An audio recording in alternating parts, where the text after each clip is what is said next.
नमस्कार विद्यार्थी मित्रांनो, आपल्या सगळ्यांचे स्वागत आहे. आज आपण पाहणार आहोत 11वी अर्थशास्त्र या पाठ्यपुस्तकातील विभाजन मूल्य प्रकरण 3 याबद्दल आपण माहिती घेणार आहोत. जर तुम्ही आमच्या यूट्यूब चॅनलवर पहिली वेळेस असाल तर टार्गेट गव्हर्नमेंट जॉब या आपल्या यूट्यूब चॅनलला सबस्क्राईब करा, बाजूला दिलेल्या बेल आयकॉनला क्लिक करायला विसरू नका. विद्यार्थी मित्रांनो, आपण सरासरी हा शब्द ऐकलेला असेल किंवा तुम्हाला माहीत सुद्धा असेल. तुम्ही लहानपणी किंवा शाळेमध्ये असताना सरासरी काढली सुद्धा असेल. हा गणितीय भाग आहे, परंतु अत्यंत महत्त्वपूर्ण असा हा चॅप्टर आहे. तरीही या चॅप्टरमध्ये जे फॉर्म्युले आहेत आणि जे गणित सोडून दिलेले आहेत ते आपण व्यवस्थित पाहावेत, कारण की अत्यंत महत्त्वपूर्ण असे चॅप्टर आहे. वैयक्तिक खंडित आणि अखंडित श्रेणी याचा सुद्धा अर्थ सांगता येईल का तुम्हाला? जर माहीत असेल तर तुम्ही कमेंट बॉक्समध्ये कळवू शकता. तुम्ही पूर्वी शिकलेल्या स्थितीमध्ये सरासरींचे प्रकार जे आहेत ते माहीत असतील तर सांगा, नाहीतर आपण अभ्यास करणारच आहोत. सरासरीचे प्रकार जे आहेत ते अंकगणितीय, मध्य, बहुलक आणि मध्यगा अशा प्रकारचे. तर यामध्ये वैयक्तिक श्रेणी, खंडित श्रेणी आणि अखंडित श्रेणी हे पुढे फॉर्म्युले दिलेले आहेत. हे आपण अत्यंत महत्त्वपूर्ण फॉर्म्युले आहेत, तर हे आपण लक्षामध्ये ठेवावे व यावरून गणितीय पद्धत कशी सोडवता येते, विभाजन मूल्य कसे काढता येते हे आपण पाहू. तर सामग्रीच्या समान भागांमध्ये विभागणी करणे म्हणजेच विभाजन होय. सामग्रीची विभागणी करताना आवश्यक संख्या समान प्रमाणात विभागणे याला विभाजन मूल्य असे सुद्धा म्हणतात. विभाजन मूल्य कशाला म्हणतात? तर सामग्रीची विभागणी करताना आवश्यक संख्या समान प्रमाणात विभागणे याला विभाजन मूल्य असे म्हणतात. केंद्रीय प्रवृत्तीची मापके म्हणजेच सरासरी, अंकगणितीय, मध्यक व बहुलक यांचा अभ्यास यापूर्वी 10वी इयत्तेत केलेला आहे. दिलेली सामग्री चढत्या किंवा उतरत्या क्रमाने मांडून मध्यभागी येणाऱ्या निरीक्षणाचे मूल्य म्हणजे मध्यक होय. मध्यक हे विशेष प्रकारचे विभाजन मूल्य. मध्यकाच्या दोन्ही बाजूला निरीक्षणाची संख्या समान असते. मध्यकाप्रमाणेच चतुर्थके, दशमके व शतमके ही सुद्धा विभाजन मूल्येच आहेत. या विभाजन मूल्यांमध्ये निरीक्षणांची जी संख्या समान भागामध्ये विभागली जाते. सर्वसाधारणपणे विभाजन मूल्ये ही भागक म्हणजेच भाजक म्हणून ओळखली जातात. विभाजन मूल्य हा वर्णनात्मक संख्याशास्त्रातील एक भाग आहे. लोकसंख्या, बेकारी, दारिद्र्य या प्रकरणामध्ये आर्थिक सामग्रीचे विश्लेषण करताना विभाजन मूल्यांचा वापर कसा करता येईल याची ओळख विद्यार्थ्यांना या प्रकरणात करून देत आहोत. तर चॅप्टरला सुरुवात तर झालेलीच आहे, पण अत्यंत महत्त्वपूर्ण चॅप्टर आहे. शेवटपर्यंत पहा आणि काही सूचना असतील किंवा आपल्याला काही समजले नसेल तर तुम्ही आम्हाला कमेंट करून कळवू शकता. विद्यार्थी मित्रांनो, तुम्हाला संख्याशास्त्र दिन माहिती आहे का? प्राध्यापक प्रसंतचंद्र महालनोबिस हे भारतीय संख्याशास्त्रज्ञ होते. त्यांनी भारताचा दुसऱ्या पंचवार्षिक योजनेत म्हणजेच 1956 ते 1961 औद्योगिकीकरणाची जी रचना आहे ती तयार केली. यालाच महालनोबिस प्रारूप असे सुद्धा म्हणतात, म्हणजेच मॉडेल सुद्धा असे म्हणतात. PC महालनोबिस यांनी दोन सामग्री संचाची तुलनात्मक गणना करण्यासाठी मापन तयार केले. यालाच महालनोबिस अंतर्गणना असे सुद्धा म्हटले जाते. त्यांनी वेगवेगळ्या गटातील लोकांच्या सामाजिक आर्थिक परिस्थितीची तुलना करण्यासाठी भाजक आलेखी विश्लेषण ही संख्याशास्त्रीय पद्धत तयार केली.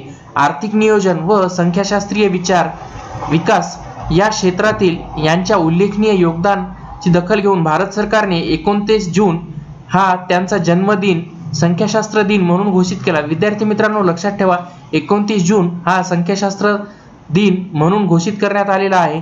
राष्ट्रीय पातळीवर दरवर्षी हा संख्याशास्त्र दिन म्हणून विशेष दिन साजरा केला जातो. तर विभाजन मूल्याची गरज का पडते? मोठ्या प्रमाणावर सांख्यिकी माहितीमध्ये ज्या वेळेस किमान व कमाल किमतीतील अंतर जास्त असते त्यांना बाह्यवर्धक मूल्य म्हणून ओळखले जाते. अशा किमती वेगळ्या पडतात, त्यामुळे अशा सांख्यिकी माहितीचे सरासरीने केलेले वचन बहुधा चुकीचे होते. यावर मात करण्यासाठी विभाजन मूल्यांचा वापर केला जातो, जसे की मध्यक, चतुर्थक, दशमक आणि शतमक. हे काय ते लक्षात ठेवा. दुसरे चतुर्थक म्हणजे Q2 म्हणजे Q2, पाचवे दशमक म्हणजे D5, तर 50वे शतमक म्हणजे P50 म्हणजेच मध्यगा. तर विद्यार्थी मित्रांनो, तुम्हाला हे माहित आहे का, चतुर्थक, दशमक आणि शतमक यांची अर्थशास्त्रीय व्यावहारिक उपयोग कसा केला जातो किंवा याचा अर्थशास्त्रामध्ये उपयोग किंवा काय आहे याबद्दल आपण माहिती घेणार आहोत. चतुर्थकांचा उपयोग सर्व प्रकारच्या अर्थशास्त्रीय, सांख्यिकी, आकडेवारीशी संबंधित आर्थिक माहिती गोळा करण्यासाठी होतो. रोजगारातील चढ उतार, चलनवाढ अशा आर्थिक बदलांमधील वैयक्तिक उत्पन्न गटामधील बदलांचा तौलनिक अभ्यास करण्यासाठी उत्पन्न चतुर्थक काढणे ही अतिशय वस्तुनिष्ठ पद्धत आहे. वित्त आणि अर्थशास्त्रामध्ये दशमकांची व्यावहारिक उपयुक्तता भरपूर आहे. आर्थिक विषमता, दारिद्र्याचे मोजमाप, दुष्काळजन्य परिस्थिती इत्यादींचा अभ्यास करण्यासाठी शासनाकडून दशमक पद्धतीचा वापर केला जातो. दशमकांचा वापर गुंतवणूक क्षेत्रामध्ये विशेष करून म्युच्युअल फंड व पोर्टफोलिओचे गुंतवणूक जे आहे गुंतवणूक क्षेत्रांची कामगिरी अभ्यासासाठी केला जातो.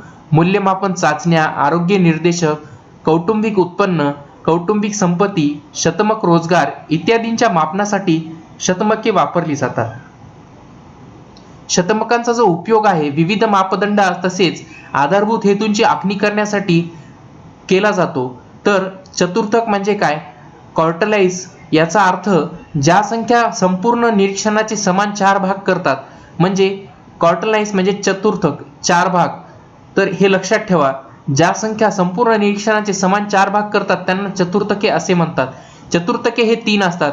दिलेल्या संख्या श्रेणीच्या चढत्या व उतरत्या क्रमाने मांडणी केल्यानंतर ते संख्या श्रेणीचे समान 4 भाग करतात.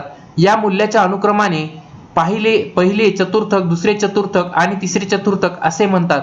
दुसरे चतुर्थक म्हणजेच मध्यगा, ती मध्यक किंवा मध्यगा असते. विद्यार्थी मित्रांनो, या आकृतीमध्ये 1 2 3 4 असे आणि क्वार्टलाइज 3 असे दिलेले आहेत. म्हणजे पहिले चतुर्थक, दुसरे चतुर्थक आणि तिसरे चतुर्थक असे म्हणता येईल. सामान्यतः वैयक्तिक श्रेणी आणि अखंडित श्रेणीसाठी खालील सूत्र वापरले जाते. QI is equal to I in bracket n+1 divided by 4 च्या पदाचे मूल्य जे आहे I इज इक्वल टू 1 2 3 असे असते. तर ब जे आहे अखंडित वारंवारिता वितरण दिलेले असताना खालील सूत्राचा वापर केला जातो. QI is equal to L plus in bracket IN divided by 4 minus CF divided by F bracket close into H I is equal to 1 2 3 अशा स्वरूपात. L म्हणजे चतुर्थक वर्गाची कनिष्ठ मर्यादा, F म्हणजे चतुर्थक वर्गाची वारंवारता, CF म्हणजे कम्युन्युअल फ्रिक्वेन्सी चतुर्थक वर्गाची आधीची वर्गाची संरचित वारंवारता, N म्हणजे एकूण वारंवारता, तर H म्हणजे चतुर्थक वर्गाची वरिष्ठ मर्यादा चतुर्थक वर्गाची कनिष्ठ मर्यादा. म्हणजे H म्हणजे चतुर्थक वर्गाची वरिष्ठ मर्यादा मायनस चतुर्थक वर्गाची कनिष्ठ मर्यादा असे सुद्धा म्हणता येईल. तर चतुर्थक गणना सोडवलेले हे उदाहरण आहे. तर हे उदाहरण जेवढे सांगता येईल तेवढे सांगण्याचा प्रयत्न होईल, पण आपण हे उदाहरण पूर्ण स्वरूपात वहीवरती किंवा कागदावरती घेऊन सोडविण्याचा प्रयत्न करावा आणि जर सुटत नसेल तर तुम्ही आम्हाला कमेंट करून कळवू शकता. तर वैयक्तिक श्रेणी प्रथम सत्रातील परीक्षेतील विद्यार्थ्यांना मिळालेले गुण पुढील प्रमाणे आहेत. त्यावरून पहिले चतुर्थक व तिसरे चतुर्थक काढा. तर हे गुण दिलेले आहेत 40 85 84 83 82 69 68 65 64 55 आणि 45. एकूण ह्या संख्या ज्या आहेत ते 11 संख्या आहेत. तर ह्या प्रथम आपल्याला चढत्या क्रमाने म्हणजे कमी संख्येपासून उच्च संख्येपर्यंत आपल्याला जायचं आहे. तर या खाली 40 45 55 64 65 68 69 82 83 84 व 85 अशा स्वरूपात मांडलेले आहेत. N म्हणजे एकूण संख्येचे निरीक्षण. Q1 आपण काढू. Q1 is equal to n+1 divided by 4 च्या पदाचे मूल्य. Q1 इज इक्वल टू म्हणजे एकूण संख्या ज्या आहेत N is equal to 11. Q1 is equal to in bracket 11 + 1 divided by 4 च्या पदाचे मूल्य. Q1 इज इक्वल टू 12/4 च्या पदाचे मूल्य जे आहे Q1 हे तिसऱ्या पदाचे मूल्य. Q1 इज इक्वल टू तिसऱ्या क्रमांकाची जी संख्या आहे 55 आहे. तर पहिले चतुर्थक जे आहे Q1 म्हणजे 55 हे आहे. तर तिसरे चतुर्थक म्हणजे Q3 in bracket n+1 divided by 4 च्या पदाचे मूल्य. Q3 is equal to 3 in bracket n म्हणजे 11 + 1 डिवायडेड बाय 4 या पदाचे मूल्य जे आहे Q3 3 इन ब्रॅकेट 12/4 चे पदाचे मूल्य. Q3 इज इक्वल टू 3 × 3 च्या पदाचे मूल्य जे आहे 9 क्रमांकावर 83 ही संख्या आहे. तर तिसरे चतुर्थक जे आहे ते 83 होते. तर पहिले चतुर्थक Q1 इज इक्वल टू 55 आणि तिसरे चतुर्थक जे आहे Q3 इज इक्वल टू 83. तर खालील माहितीच्या आधारे तिसरे चतुर्थक म्हणजे Q3 काढा. 20 28 31 18 19 17 32 33 22 21. तर पहिल्यांदा आपल्याला काय करायचंय तर संख्या चढत्या क्रमानं लिहून घ्यायची आहे, म्हणजे खालपासून मोठ्या संख्येपर्यंत जायचं आहे. तर एकूण संख्या ज्या आहेत तर 10 आहेत. Q3 is equal to 3 in bracket n+1 divided by 4 च्या पदाचे मूल्य जे आहे तर Q3 is equal to 3 in bracket 10+1 divided by 4 च्या पदाचे मूल्य जे आहे Q3 is equal to 3 into 11 by 4 च्या पदाचे मूल्य Q3 is equal to 33 bye 4 च्या पदाचे मूल्य जे आहे Q3 इज इक्वल टू 8.25 पदाचे मूल्य Q3 8व्या पदाचे मूल्य प्लस 0.25 म्हणजे 9व्या पदाचे मूल्य मायनस 8व्या पदाचे मूल्य अशा स्वरूपात करावे लागणार आहे. Q3 is equal to 31 plus 0.25 in bracket 32 minus 31 म्हणजेच Q3 is equal to 31 plus 0.25 multiply by 1 Q3 is equal to 31.25. तर तिसरे चतुर्थ जे आहे 31.5 असे येईल. खंडित श्रेणी जे आहे चढत्या क्रमाने किंवा उतरत्या क्रमाने दिलेल्या निरीक्षणाची मांडणी करून खंडित श्रेणीची चतुर्थक काढली जातात. Qi is equal to I in bracket n+1 divided by 4 च्या पदाचे मूल्य I म्हणजे 1 2 3 अशा स्वरूपात खालील सामग्रीवरून पहिले चतुर्थक जे आहे Q3 Q1 व तिसरे चतुर्थक जे आहे तर Q3 काढायचे आहे. तर यामध्ये उत्पन्न लाख रुपयामध्ये आणि व्यक्तींची संख्या जी आहे ती संख्यात्मक दिलेली आहे. तर प्रथम हा जो टेबल दिलेला आहे तो आपल्याला चढत्या क्रमाने मांडून त्याची संचित वारंवारिता काढावी लागणार आहे.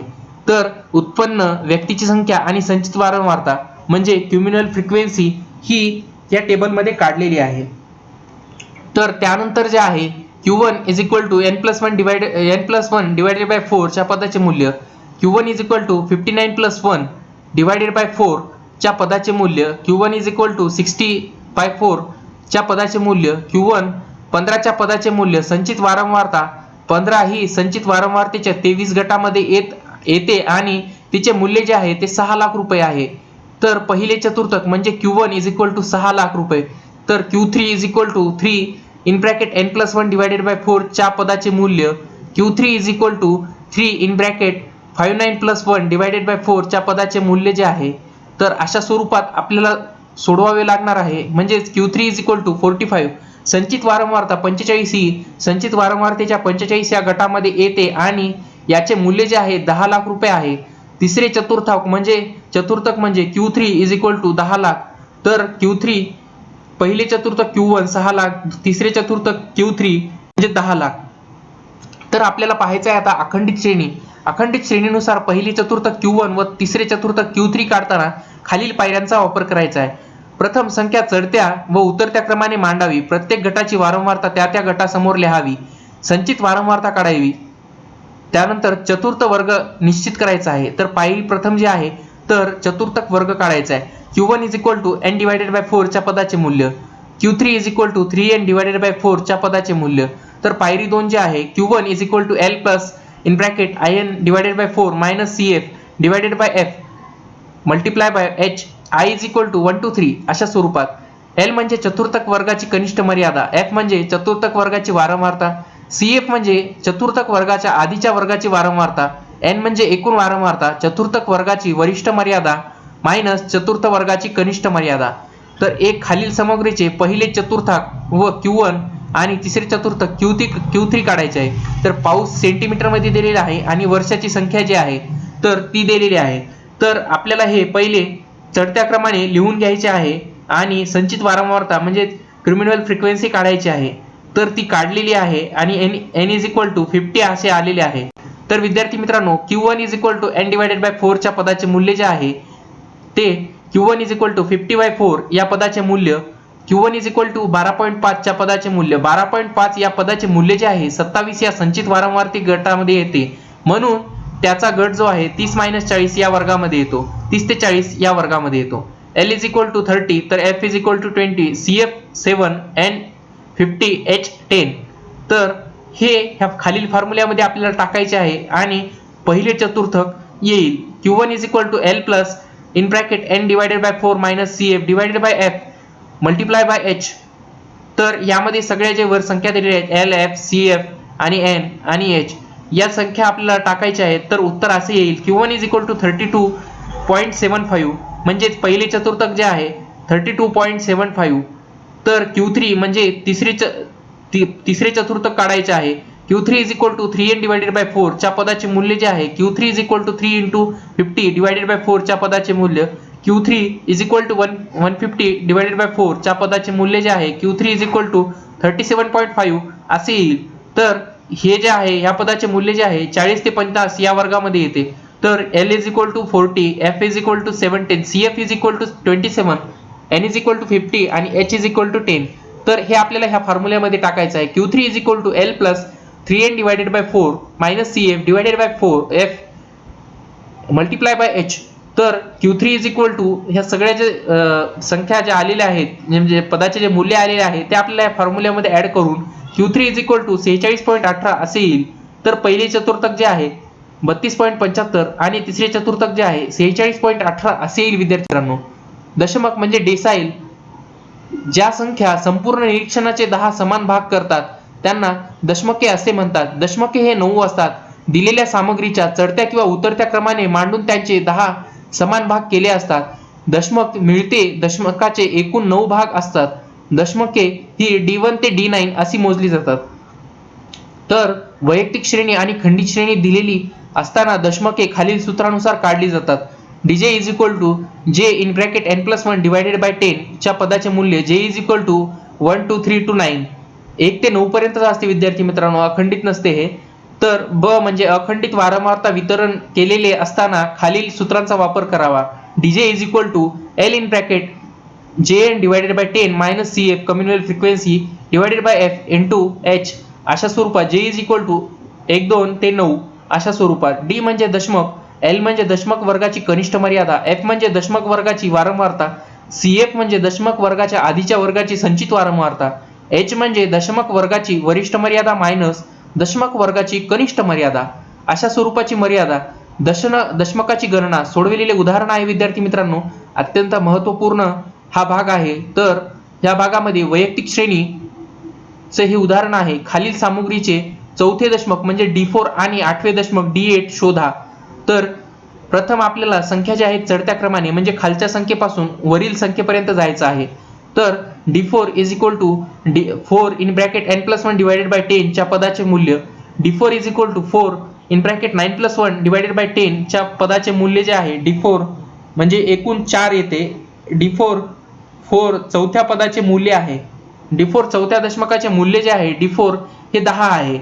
तर विद्यार्थी मित्रांनो आठव्या दशमकाची जी गणना आहे तर D8 in bracket n+1 divided by 10 च्या पदाचे मूल्य जे आहे तर यामध्ये आपल्याला n इज इक्वल टू 9 दर्शवून प्लस 1 डिवायडेड बाय 10 अशा स्वरूपात D8 जे आहे 80 भागिले 10 D8 is equal to 8 multiply by 1 या पदाचे मूल्य जे आहे तर आठव्या स्थानाला जे आहे 14 ही संख्या आहे. तर D8 इज इक्वल टू 14, चौथे दशमक D4 इज इक्वल टू 10 आणि आठवे दशमक D8 इज इक्वल टू 14 अशा स्वरूपात. खालील माहितीच्या आधारे आठवे दशमक D8 काढा. विद्यार्थी मित्रांनो 14 13 12 11 15 16 18 17 19 आणि 20 अशा स्वरूपात ह्या संख्या दिलेल्या आहेत. तर प्रथम आपल्याला या संख्या चढत्या क्रमाने मांडून घ्यायच्या आहे. 11 12 13 14 15 16 17 18 19 20. तर एकूण पदाची संख्या म्हणजेच n इज इक्वल टू 10. तर आठवे दशमक काढायचे आहे आपल्याला. D8 is equal to 8 in bracket n+1 divided by 10 च्या पदाचे मूल्य. तर D8 is equal to 8 in bracket 10+1 divided by 10 च्या पदाचे मूल्य. D8 is equal to 8 in bracket 11 by 10 च्या पदाचे मूल्य जे आहे तर D8 is equal to 8 into 1.1 म्हणजेच D8 is equal to 8.8. D8 आठव्या पदाचे मूल्य प्लस 0.8 म्हणजे नवव्या पदाचे मूल्य मायनस आठव्या पदाचे मूल्य. तर D8 इज इक्वल टू 18.8 म्हणजे 18.8 आठवे दशमक जे आहे 18.8 येईल. खंडित श्रेणी खालील सामग्रीवरून दुसरे दशमक म्हणजेच D2 व चौथे दशमक D4 काढायचे आहे. तर गुण आणि विद्यार्थी संख्या जी आहे ती दिलेली आहे. गुण आणि विद्यार्थी संख्या दर्शवलेली आहे सदर तक्त्यामध्ये. तर ती आपल्याला चढत्या क्रमाने लिहून घ्यायची आहे आणि त्यांची संचित वारंवारिता म्हणजेच क्रिमिनल फ्रिक्वेन्सी काढायची आहे. तर n इज इक्वल टू 39 असे येईल आणि दुसऱ्या दशमकाची गणना करायची आहे. दुसरे आणि चौथे दशमक d2 is equal to 2 in bracket n+1 divided by 10 च्या पदाचे मूल्य d2 is equal to 2 in bracket 39+1 divided by 10 च्या पदाचे मूल्य जे आहे d2 is equal to 2 in bracket 14 divided by 10 या पदाचे मूल्य 2 गुणिले 4 असे. तर d2 हे 8व्या पदाचे मूल्य 8 ही संख्या संचित वारंवारितेच्या 11 या संख्येच्या जवळ येते, त्यामुळे त्याचे मूल्य जे आहे संलग्न श्रेणीत 20 मध्ये येते. तर दुसरे दशमक म्हणजे d2 इज इक्वल टू 20 गुण असे होतील. तर d4 ची गणना जी करायची आहे d4 is equal to 4 in bracket n+1 divided by 10 या पदाचे मूल्य. तर d4 4 in bracket 39+1 divided by 10 d4 is equal to 4 in bracket 14 divided by 10 च्या पदाचे मूल्य d4 is equal to 4 into 4 च्या पदाचे मूल्य 16 ही संख्या संचित वारंवारिता 20 या संख्येच्या जवळ येते, त्यामुळे त्या संलग्न मूल्य जे आहे 40 येते. तर चौथे दशमक म्हणजेच d4 इज इक्वल टू 40 गुण असे येतील. दुसरे दशमक 40 असे म्हणून येईल. तर अखंडित श्रेणी वर्ग चाचणीमध्ये 100 विद्यार्थ्यांना गुणांच्या माहितीवरून 5वे दशमक म्हणजेच d5 आणि 7वे दशमक d7 असे काढायचे आहे. तर गुण आणि विद्यार्थी संख्या दिलेली आहेत 0 ते 50 म्हणजे 0 ते 10, 10 ते 20, 20 ते 30 आणि 30 ते 40 आणि 40 ते 50 अशा स्वरूपात.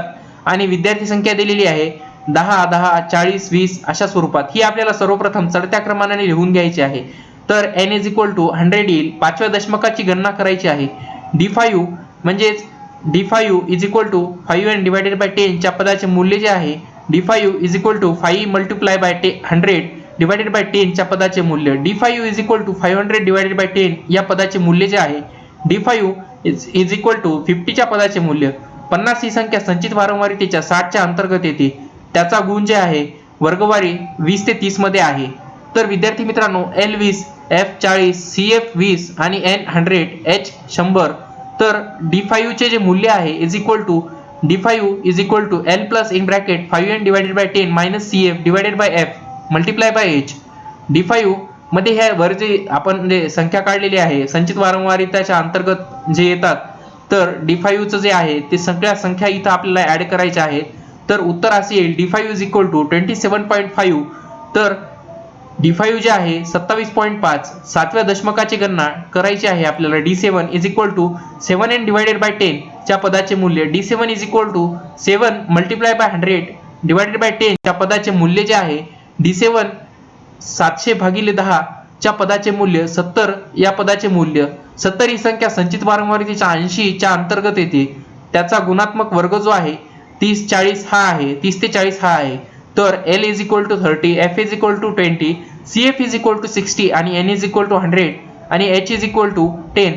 तर d7 is equal to L plus 7n divided by 10 minus CF divided by F multiply by H अशा स्वरूपामध्ये आपल्याला वरील जे संख्या ज्या आहेत म्हणजे L, F, CF, N आणि H यांची जी संचित वारंवारिता आहे त्याची जी संख्या आहे ती आपल्याला ह्याच्यामध्ये फॉर्म्युल्यामध्ये ऍड करायची आहे. तर d7 जे आहे 35 गुण हे दर्शवते. तर 5वे दशमक जे आहे म्हणजे d5 इज इक्वल टू 27.5 गुण, तर 5वे दशमक d7 इज इक्वल टू 35 गुण अशा स्वरूपात दर्शवते. शतमके ज्या संख्या संपूर्ण निरीक्षणाने समान 100 भाग करतात त्यांना शतमके असे म्हणतात. शतमके ही 99 असतात. दिलेली सामग्री चढत्या क्रमाने मांडून त्यांचे 100 समान भाग केले असता शतमके मिळतात. म्हणजेच 99 बिंदूच्या प्रत्येक मूल्याला शतमके असे म्हणतात. ती P1 P2 ते P99 अशी दर्शवतात. वैयक्तिक श्रेणी व खंडित श्रेणी दिलेली असताना शतमके खालील सूत्रानुसार काढली जातात. Pk is equal to K in bracket n+1 divided by 100 च्या पदाचे मूल्य K इज इक्वल टू 1 2 3 2 99. तर ब अखंडित वारंवारिता वितरण दिलेले असताना खालील सूत्राचा वापर करायचा आहे. Pk is equal to L plus Kn divided by 100 minus CF is divided by F multiply by H. K is equal to 1 2 3 2 up to 99. तर विद्यार्थी मित्रांनो P म्हणजे शतमक, तर शतमक वर्गाची कनिष्ठ मर्यादा, F शतमक वर्गाची वारंवारता, CF म्हणजे शतमक वर्गाच्या आधीच्या वर्गाची जी संचित वारंवारता आहे ती, आणि H म्हणजे शतमक वर्गाची वरिष्ठ मर्यादा, शतमक वर्गाची कनिष्ठ मर्यादा अशा स्वरूपात. तर वैयक्तिक पदमाला खालील माहितीवरून 40वे शतमक म्हणजेच P40 काढायचे आहे. तर दिलेल्या संख्या ज्या आहेत त्या एकूण 9 आहेत. 10 15 8 16 19 11 12 14 आणि 9. तर हे आपल्याला सर्वप्रथम चढत्या क्रमाने म्हणजे खालील संख्येपासून मोठ्या संख्येपर्यंत जायचे आहे. तर P40 is equal to 40 in bracket 9 + 1 divided by 100 पदाचे मूल्य. P40 is equal to 40 multiply by 10 divided by 100. तर P40 is equal to 40 into 10 divided by 100 च्या पदाचे मूल्य. P40 is equal to 400 bye 100 च्या पदाचे मूल्य जे आहे. तर P40 इज इक्वल टू 4 क्रमांकाची संख्या येते ती 11, म्हणजे P40 जे मूल्य जे आहे 40वे दशमक जे आहे तर ते 11 आहे. तर खालील माहितीच्या आधारे 85वे शतमके म्हणजे P85 काढायचे आहे. तर खाली दिलेल्या संख्या ज्या आहेत एकूण 10 आहेत. तर त्या सर्वप्रथम आपल्याला चढत्या क्रमाने लिहायच्या आहेत. विद्यार्थी मित्रांनो, ह्या चॅप्टर मध्ये जेवढ्या आपल्याला म्हणजे गणित दिलेले आहेत ते सर्वप्रथम पहिल्या म्हणजे छोट्या संख्येपासून मोठ्या संख्येपर्यंत लिहायचे आहेत. हे सर्वप्रथम आपल्याला करायचे. त्यानंतर जे फॉर्म्युला आहेत तर ते आपल्याला व्यवस्थित लक्षात ठेवायचे आहेत. तर या पदाची जी संख्या आहे तर एकूण 10 आहे. तर त्यासाठी हे फॉर्म्युला आहे P85 is equal to 85 in bracket n+1 divided by 100 च्या पदाचे मूल्य. P85 is equal to 85 in bracket 10+1 divided by 100 च्या पदाचे मूल्य जे आहे P85 is equal to 85 in bracket 11 divided by 100 च्या पदाचे मूल्य. P85 is equal to 85 into 0.11 च्या पदाचे मूल्य. P85 9.35 पदाचे मूल्य, म्हणजेच P85 इज इक्वल टू 9व्या पदाचे मूल्य प्लस 0.35 इन ब्रॅकेट 10व्या पदाचे मूल्य मायनस 9व्या पदाचे मूल्य, म्हणजेच P85 येतं एकूण तर 80.05 म्हणजे 85वे जे शतमक आहे P85 इज इक्वल टू 80.05 असे येईल. तर खंडित श्रेणी खालील सामग्रीवरून P20 व P60 शतमके काढायचे आहेत. तर ह्या तक्त्यामध्ये जे आहे उंची इंचमध्ये दिलेली आहे आणि व्यक्तीची संख्या जी आहे ती संख्यात्मक स्वरूपात दिलेली आहे. तर सर्वप्रथम आपल्याला चढत्या क्रमाने सदर टेबल जो आहे तो करायचा आहे आणि त्यानंतर संचित वारंवारता म्हणजे क्युम्युअल फ्रिक्वेन्सी काढायची आहे. तर n इज इक्वल टू 40 असे येईल. P20 is equal to P20 in bracket n+1 divided by 100 च्या पदाचे मूल्य. हे फॉर्म्युला जे आहे ह्या फॉर्म्युल्यामध्ये आपल्याला जे n सगळी माहिती पूर्ण भरायची आहे आणि P20 जे येते ते 8.2 हे 9 या संचितेच्या वारंवारतेच्या गटामध्ये येते. तर त्याचे मूल्य जे आहे 59 इंच अशी उंची येईल. P20 is equal to 59 inch उंची अशी येईल. तर 60व्या शतमकाची गणना म्हणजे P60 is equal to 60 in bracket n+1 divided by 100 च्या पदाचे मूल्य. P60 is equal to 16 in bracket 40 + 1 divided by 100 या पदाचे मूल्य जे आहे P60 is equal to 60 multiply by 41 divided by 100 च्या पदाचे मूल्य. P60 is equal to 2460 divided by 100 च्या पदाचे मूल्य जे आहे 24.6 हे 25 या संचित वारंवारतेच्या गटात येते. त्याचे मूल्य जे आहे 61 इंच उंची एवढे येते. तर P60 जे आहे 61, तर 20वे शतमक म्हणजेच P20 59 आणि 60वे शतमक जे आहे ते P60 इज इक्वल टू 61 असे येईल. तर अखंडित श्रेणी खालील दिलेल्या माहितीवरून 65वे शतमक म्हणजे P65 काढायचे आहे. गुण आणि विद्यार्थी संख्या दिलेली आहे. तर सर्वप्रथम आपल्याला चढत्या क्रमाने लिहून संचित वारंवारता काढायची आहे. संचित वारंवारता काढल्यावर P65 is equal to 65n divided by 100 च्या पदाचे मूल्य. n म्हणजे n इज इक्वल टू 50 आलेले आहे. तर P65 in bracket 65 multiply by 50 divided by 100 च्या पदाचे मूल्य. P65 is equal to 300 divided by 100 म्हणजे P65 इज इक्वल टू 32.5 32.5 हा संचित वारंवारतेच्या 32 मध्ये येतो. याचा गुणवर्ग 15 ते 20 यामध्ये येतो. L is equal to 15, F is equal to 12, CF is equal to 30 आणि N is equal to 50, H is equal to 5. तर ह्या खालील फॉर्म्युल्यामध्ये P65 is equal to L plus in bracket 65n divided by 100 minus CF divided by F multiply by H या फॉर्म्युल्यामध्ये आपल्याला टाकायचे आहे. तर संपूर्ण माहिती टाकल्यावरती उत्तर असे येईल 16.4 म्हणजे P65 जे आहे ते